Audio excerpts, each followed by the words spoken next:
Hey guys, it's Jeff with Generations Below. We're out here on a 39-degree freezing cold day because the DJI Osmo Action 6 just came in. We're gonna pit it up against the Insta360 Ace Pro 2.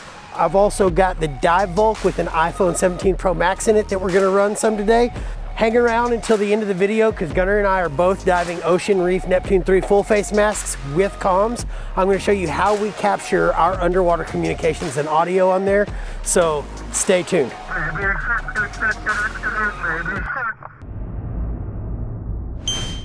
All right, let's start with the setup. The Action 6 is set to 4K 30, rock steady, wide, and I didn't shoot in D-Log M. The Ace Pro 2 is set to 4K 30 with standard stabilization, and we match the settings as closely as possible so this is a fair dive test. But I will point out that the Ace Pro 2 could be bumped up to 8K, though I don't usually run that in lower light underwater conditions. The Ace Pro 2 was in the Insta360 housing and the Action 6 was in a Tellison dive case. I'm going to show you both the raw footage and what it looks like with my very subpar color grading, so keep that in mind. Also, you could set the Action 6 to D-Log M and use their in-app color correction, but it's not something that I usually do because I don't have a way for me to do it on my Mac or desktop, and I don't use my phone to edit, but people do seem to love that. Guys, if you're interested in purchasing any of this gear, please consider purchasing through our link in the description. It really helps out the channel. It doesn't cost you anything else. And if you want a chance to win some of this gear, here's something awesome. We hide real coins underwater. If you find one, you win high-end dive gear from brands that we trust.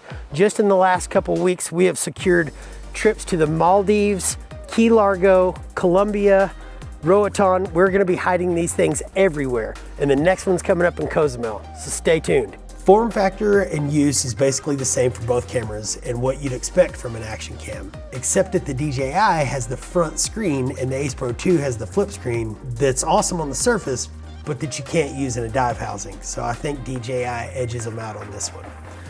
There's an obvious difference in brightness between these two cameras, and I'm not sure if that's the variable aperture on the Action 6 doing its thing, or if that's just DJI's color science boosting exposure. Either way, both images are appealing in their own way. One leans bright and punchy, and the other leans saturated and contrasty. It honestly comes down to preference.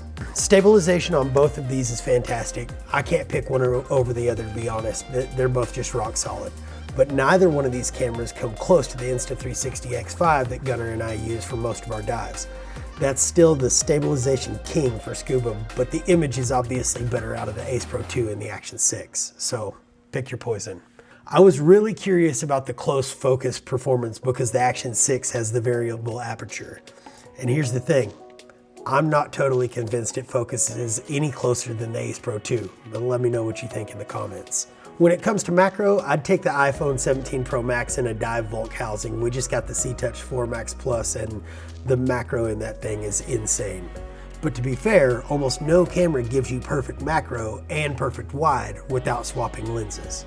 Hey guys, if you want early clue access for our treasure hunts, plus first invites to our guided dive trips, click the link in the description. That's where we send early hunt drops before they go public. You don't want to miss those.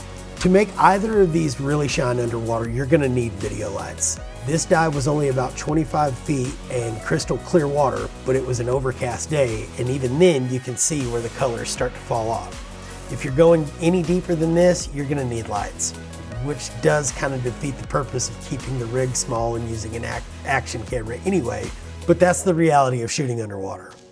I've got the new backscatter octo lights coming in soon, and I'll do a full review whenever those get here.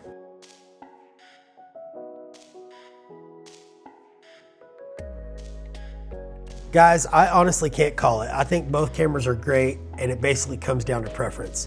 Insta360 is obviously leaning more on the saturation, and DJI is wanting this boosted exposure. I can't say one way or the other. What do you think? Let me know in the comments.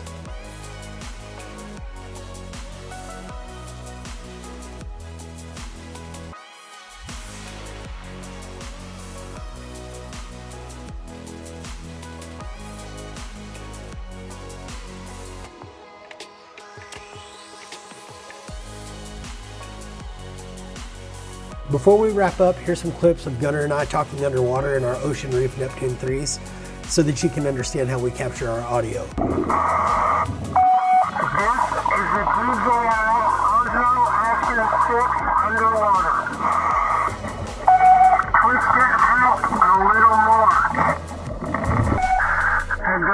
Let's show them how we can talk underwater.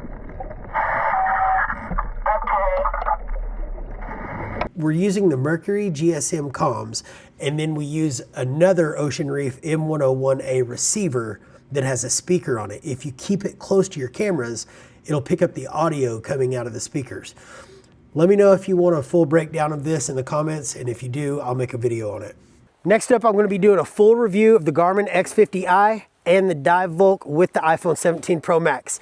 The hunt is on.